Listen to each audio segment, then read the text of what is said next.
just what you do to me. Play my emotions like a pair of puppet strings. Did it ever occur to you my heart's more than hello friend, नमस्ते, good evening. कैसे हैं आप सब? I hope आप लोग ठीक होंगे, स्वस्थ होंगे, मस्त होंगे गाइस। मैं भी ठीक हूँ। मैं प्रतीक्षा स्वागत करती हूँ नए दिन और नए वीडियो में। आज है संडे गाइस और मेरे यहाँ चल रही है दिवाली की सफाई। आप सभी के लोगों के यहाँ जोरों शोरों से दिवाली की सफाई में लगे होंगे, क्योंकि टाइम से काम खत्म हो जाएगा तभी हम लोग त्यौहार का जो है मज़ा ले पाते हैं। तो यहाँ पे देखें, घर पे पूरा साफ़ सुथरा हो गया है और बज रहा है 4:30। जो ब्लॉग जहाँ से ख़त्म हुआ था ना, नेक्स्ट उसी के आगे से मैंने स्टार्ट कर दिया है यहाँ। और मुझे अभी बहुत सारे काम है गाइस, तो इसलिए हस्बैंड जी आज संडे के दिन सब्जी लेके आए हैं, क्योंकि हमारे यहाँ संडे के दिन ना जितने किसान लोग होते हैं आसपास एरिया के, वो संडे को हरा हरा सब्जी लेकर के मतलब मार्केट में लेके आते हैं और वो अपना मार्केट भी करने आते हैं हम लोग के लिए फ्रेश फ्रेश सब्जी। तो देखिए गाँव की जो ये सब्जी कितनी अच्छी फ्रेश लग रही है ना, तो इसका खाने का जो स्वाद है वो अलग ही रहता है। तो इस डिनर में बन रहा है सूरन की जो चोखा होता है ना, वो सब्जी नहीं मैं बना रही हूँ, चोखा, क्योंकि सब्जी हमारे यहाँ कम लोग पसंद करते हैं। चोखा बहुत अच्छे से प्रेम से सभी लोग खा लेते हैं, मतलब बच्चे बड़े सभी लोग। तो मैं बना रही, उसको कट कर लिया है। ये ना जो देसी दम बिल्कुल नहीं है, जो हाथ में लगता है काटता है ना, वो वाला नहीं है। तो ये मार्केट से जब लाते हैं तो ये काटता नहीं है। इसको मैंने अच्छे से कट करके धो लिया था और यहाँ पे नमक डाल करके ना हल्का सा तेल डाल करके, आप लोग देखा होगा कि मैंने इसको ढक दिया था। थोड़ा सा 2-4 चम्मच पानी अगर मन करे तो डाल दीजिएगा, जिससे ना वो भाप से अच्छे से पक जाएगा। और इस तरीके से मैंने बनाया। इससे कुकर में उसको बॉईल भी कर सकते हैं, लेकिन मैं इस तरीके से ना थोड़ा सा सोना सोना आता है। तो यहाँ पे मैंने करके उसको रख दिया है, वो पक गया था। तो मैं फटाफट एक तरफ दूसरी तरफ रोटी बना रही हूँ, क्योंकि मुझे अभी बहुत सारे काम हैं। जो काम तो सुबह से चल रहे हैं, पूरा सुबह से, लेकिन अभी काम ख़त्म नहीं हुआ है। पूरे दिन लगातार मैं काम कर रही हूँ। तो बस यहाँ पे फटाफट ही हस्बैंड जी बोले ज़्यादा तामझाम मत करो खाने में, लेकिन ये भी ना बहुत टेस्टी लगता है। ये जब अच्छे से पड़ जाती हैं सभी चीज़ों, नमक और मिर्च, अदरक, लहसुन, ये सब पेस्ट बना लीजिएगा थोड़ा सा। और इसमें सरसों का तेल, ये अमचूर मैं डाल रही हूँ, क्योंकि जब खट्टा रहता है ना तभी अच्छा भी लगता है। तो तीखा चटपटा खट्टा होना चाहिए तभी अच्छा लगता है। और बस धनिया पत्ती कट करके डाल दिया। तो यही सारी चीज़ें मिला करके आप अच्छे से देखिए, ये चोखा बन के तैयार हो गया था। और ये ना दिवाली के दिन हमारे गाँव में ज़रूर खाया जाता है, क्योंकि कहते हैं, मम्मी बताती हैं, अगर दिवाली के दिन ना खाओ तो सूअर बनता है। तो इसलिए ज़रूरी होता है, हमारे यहाँ बनता ही बनता है। तो मैं भी बनाती हूँ, बच्चों के लिए ज़रूर थोड़ा सा खिलाती हूँ। तो आज ही लेके आए थे, तो मैं बहुत दिन के बाद पहली बार बना है ये इस वाले सीज़न में। तो मैं बोली चलो फटाफट बना के खा लेते हैं। और यहाँ पे भी कोई खाया नहीं है, मैंने रख दिया है बना के, क्योंकि मुझे करनी है किचन की सफाई। तो किचन की सफाई दिवाली में जब भी करनी रहती है, तो सभी लोगों का किचन सबसे पहले तो वो खाली किया जाता है। खाली करने में भी छोटे से लेके बड़े से सामान बहुत सारे रहते हैं। मेरे यहाँ तो थोड़ा सा कमी है, लेकिन फिर भी बहुत है, इसको हटाने में भी टाइम लगेगा। तो एक एक करके मैंने रुद्र को बुला लिया था और मैंने वीडियो स्किप कर दिया, क्योंकि बहुत बड़ा हो जाता। और सब धीरे धीरे करके हम लोगों ने हटा करके आंगन में रख दिया, क्योंकि उधर की साफ़ सफाई हो गई है। अब बस किचन ही बाकी रह गया था। तो मैंने सोचा कल के लिए क्यों छोड़ना, इसको आज ही निपटा देते हैं थोड़ा सा। और फटाफट इसीलिए मैंने डिनर रेडी करके रख दिया है। जिसको भूख लगेगी अपना टाइम से खाते रहेंगे और मेरी सफाई भी अपना हो जाएगा। तो इसी लगले मैंने बोला कि चलो कर ही रहे हैं, तो फिर ये भी साफ़ सफाई ना किचन की भी आज मैं कर ही लूँगी, क्योंकि अभी किचन में साफ़ करती ही। तो बस इधर का था, तो ये भी एरिया, क्योंकि झाला और ऊपर का जो चढ़ करके ये साफ सफाई हस्बैंड जी ना करके ही गए थे, जब सुबह से हो रहा था तभी। बस ये सब सारी चीज़ें मुझे साफ़ करके अच्छे से पोंछ करके, जैसे कि डस्ट वगैरह जो है कपड़े से पोंछ करके हटा दे रही हूँ। और आप लोग देखोगे कि बिल्कुल क्या है ना, कि भी मैंने नवरात्रि से पहले भी पूरी किचन की सफाई की। तो उससे ना क्या होता है, बीच बीच में जब आप सफाई करते रहोगे तो किचन तो ऑलरेडी थोड़ा बहुत ना अच्छे से क्लीन रहता है। तो कीड़े मकोड़े, झाला, वैसे भी कॉकरोच ये सब रहते हैं ना, कि जहाँ भी खाने वाला सामान है। तो लेकिन अच्छा ये बात था कि मेरे यहाँ किचन में कुछ भी नहीं निकला था ये सारी चीज़ें, क्योंकि मैं बीच बीच में ना सफाई। और कॉकरोच वहीं पे रहते हैं जहाँ पे उनको खाने का मतलब सामान मिलेगा। और दूसरी बात है कि अगर आप साफ़ सफाई नहीं करोगे तभी कीड़े मकोड़े। तो बीच बीच में आपको हमेशा किचन को ना अच्छे से क्लीन करते रहना चाहिए, हटा हटा करके। तो इधर का ये वाला जो पेपर मैंने बिछाया था, ये पेपर नहीं है, प्लास्टिक जो आता है ना मैट, वो बिछाया था। तो वो सुबह मैंने यहाँ पे ले जा कर के धुल दिया था, तो ये सूख गया था, तो मैं सोची इसको लगा करके अच्छे से अरेंज कर देती हूँ। और यहाँ पे ना जितने कप वगैरह है रख देती हूँ तो अच्छे लगते हैं ये, और ग्लास वगैरह भी रखने के लिए, लेकिन मैं बस सिर्फ इसमें कप ही रखती हूँ, ग्लास वगैरह नहीं रखती हूँ। तो यहाँ पे देखिए इतने सारे बर्तन हैं, सारे एक डब्बे एक तरफ कर दिए हैं, और इसमें मुझे अभी पूरे बर्तन को ना खाली करना है, मतलब जितने डिब्बे हैं सारे डिब्बे को खाली करके चेक करना है कि जो भी सामान ख़राब हो रहा है, जिस काम का नहीं है, और सारी चीज़ें मैं खाली करके इसको अभी धोऊंगी पूरा ही पूरा। ऐसा नहीं है कि कुछ छोड़ूंगी, लेकिन बस अब लग गई हूँ काम में, देखते हैं आज कितना निपटा पाती हूँ। ऐसे तो पूरा किचन खाली कर ही दिया है, अब डिब्बों की बारी है, तो बैठ करके इकट्ठा यहीं पे धोऊंगी। कुछ बर्तन तो मैंने दोपहर में ही पूरा डलिया वगैरह जो था तो वो मैंने साफ़ कर करके एक किनारे इधर ही रख दिया है, किचन में नहीं रखा है।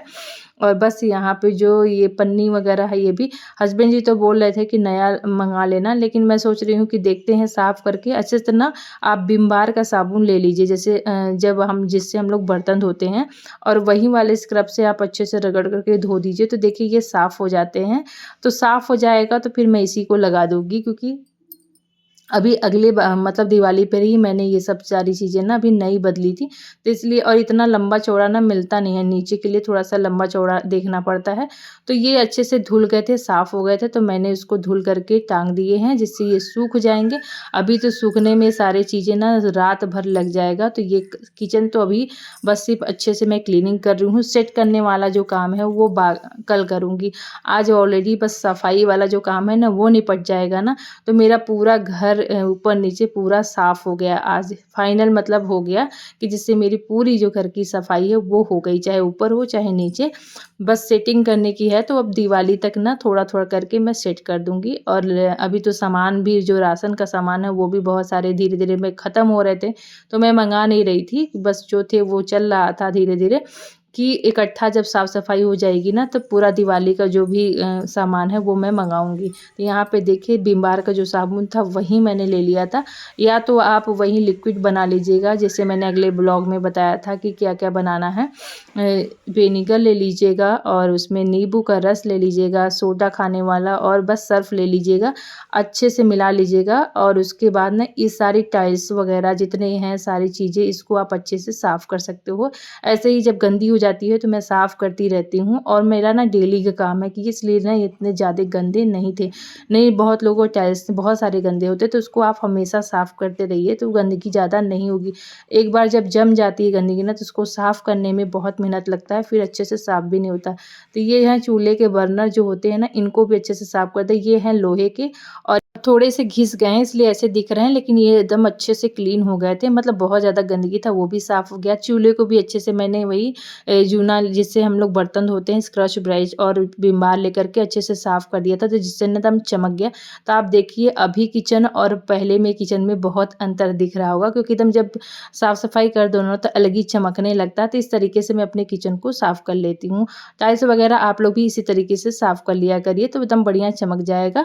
और ये ना जो चूल्हा है ये ना मेरा रुद्र हुआ था ना बेटा तब का है, और ये पुराना है लेकिन बहुत अच्छा निकला था और चल भी रहा है। तो इसलिए जब चूल्हा वगैरह जब चलता रहता है ना तो हटाने का मन नहीं करता, क्योंकि कभी कभी चीज़ें होती है जो नई ले लेते हैं हम लोग, और वो भी किसी काम की होनी थी बीच में बिगड़ जाता है। तो कोई चीज़ें अच्छी निकल जाती है, और कोई चीज़ें ना बहुत महंगी ले लीजिए, बढ़िया ले लीजिए, फिर भी वो ख़राब निकल जाती है। तो ये इसलिए ना मैं इसको चेंज नहीं कर रही हूँ। और इसके लिए हमारे जो किचन है वो ओपन किचन है, नॉन मॉड्यूलर है। इसकी जगह ये इतनी ही है, तो इतना ही के लिए ना ये सही है। तो अभी फ़िलहाल में हम लोग का ऐसे ही रहेगा। आगे चल के जब मैं एक बड़ा अच्छा सा किचन बनवाऊँगी तब मैंने सोच रखा है कि बहुत, मेरा मतलब है कि मेरा सपना है कि मैं एक बहुत अच्छा किचन बनवाऊँगी, तो फिर उसमें मैं सारी चीज़ें सेट करूँगी। तो अभी तो फ़िलहाल यहाँ के लिए तो नहीं है, जब आगे सिंगरौली से जब हम लोग हटेंगे तब की बात है वो तो। अभी फ़िलहाल में मैंने सारी चीज़ें अच्छे से धो दी थी, जहाँ भी गंदगी दिख रही थी अच्छे से रगड़ रगड़ करके, वो ये रगड़ने के लिए ब्रश है जो तार का बना हुआ है पहले का है, तो उससे जितनी गंदगी होती है जहाँ पे भी मैं रगड़ देती हूँ तो साफ़ हो जाता है, तो उसी से रगड़ के साफ़ कर दिया था। अब मेरा किचन देखिए बिल्कुल क्लीन हो गया है, वाइपर कर दिया है, तो जिससे ना साफ़ सुथरा हो गया। और ये देखिए पूरा चमक रहा है ना टाइल्स वगैरह, तो बड़ा ही अच्छा लग रहा था। नीचे का जो ज़मीन है फर्श वगैरह वो है गाइस बहुत पुराना है, जब हम लोग हस्बैंड जी हुए थे ना तब का ये बना हुआ है। तो यहाँ पे बेसिन को भी मैंने अच्छे से आज क्लीन कर दिया और फ़िल्टर को भी कर दिया था। मैंने बस रिकॉर्ड नहीं किया। फ़िल्टर, टब, सारी चीज़ें जितने भी बाल्टी वगैरह, टब वगैरह है सब धो करके देखिए सारे बर्तन, चाकू, छिलनी जितने भी किचन के सामान थे ना सारी चीज़ों को मैंने धोया है। क्यों मैंने वीडियो स्किप कर दिया क्योंकि बहुत बड़ा हो जाता है, इतना लंबा हो जाता है। ये सब धोने में मुझे ना बहुत समय लग गया था। एक-एक चीज़ों को मैंने पूरा धो-धा करके रख दिया है। अब ये दिखाती हूँ कि अभी पूरा घर ना एकदम चमचमा रहा है। माता मंदिर के भी मैंने थोड़ा-सा सजा दिया है, झालर लगा दिया तो बड़ा ही चमक रहा है। करवा चौथ के दिन ही लगाया था। करवा चौथ का जो ब्लॉग नहीं देखा है देखिएगा, बहुत ही अच्छा था मेरा करवा चौथ। और शादी के 18 साल हो गए हैं गाइस। मैंने इस बार मुझे ना इस बार का जो करवा चौथ है वो बहुत बेस्ट लगा था और बहुत एन्जॉयफुल मैंने ना करवा चौथ मनाया था। मतलब इतना खुशी मुझे इस दिन हो रहा था, व्रत रहने के बाद भी मुझे पता नहीं चला था। इस बार गाइस मैं एकदम बिल्कुल दुल्हन की तरह तैयार हुई थी। हस्बैंड जी तो मेरे लिए गिफ्ट में जानते हैं गजरा भी लेके आए थे। मतलब इतने साल हो गया है, 18 साल, कभी गजरा नहीं लेके आए हैं क्योंकि ना वो मंगाती थी कभी मिलता नहीं था। और इस बार पहली बार था कि मैंने गजरा वो मेरे लिए लेके आए थे। बोले यही गिफ्ट है तुम्हारा करवा चौथ का। अभी तक गिफ्ट मेरा पेंडिंग है लेकिन बोल रहे थे कि यही गिफ्ट है तो मुझे ले आया था। तो मैंने बहुत अच्छा सा हेयर स्टाइल भी बेटी ने मुझे बनाया था तैयार होकर के। आप लोग बताइएगा वो ब्लॉग कैसा लगा और मैं कैसी लग रही थी। तो यहाँ पे गाइस मैं नहा धो करके आ गई थी क्योंकि नहाने का रात में हो गया था 10 बजे, 9:30 10 बज गया था। नहाने के लिए तो मना हस्बैंड जी कर रहे थे मत नहाओ नहीं तो बीमार पड़ जाओगी, लेकिन मेरा ना मन नहीं भा रहा था और मैं ठंडे ही पानी से, गर्म भी नहीं की, और फटाफट मैं नहा करके धो के आ गई थी और कपड़ा चेंज कर लिया। तब मुझे ना बहुत अच्छा लग रहा था। बाद मैंने थोड़ा सा मॉइस्चराइज़र लगाया हाथों में क्योंकि पानी पानी काम करते हैं ना, हाथ भी थोड़े से वो हो जाते हैं, रूखे रूखे लग रहे थे। और मौसम भी अब चेंज हो रहा है ना तो बिल्कुल अब तेल मतलब कुछ मॉइस्चराइज़र की ज़रूरत पड़ती ही है। तो यहाँ पे मुझे लग गई थी बहुत तेज़ से प्यास और अभी को मैं बैठ के आराम से पानी पी रही हूँ।